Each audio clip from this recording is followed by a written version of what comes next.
Hey, this is George and welcome back to George Basic Script and Finance. In this video tutorial, I will teach you how to activate your Ubigi eSIM on your phone. First of all, you need to open your phone settings and then you need to find cellular in the menu.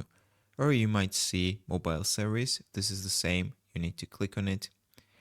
And right here, you need to find Add eSIM button.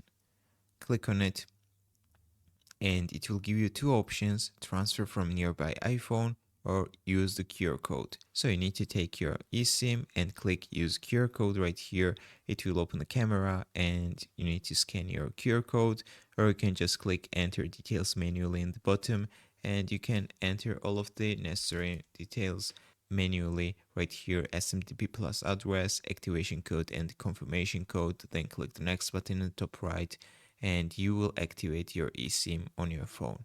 If this video was helpful for you, don't forget to click the like buttons and don't forget to subscribe.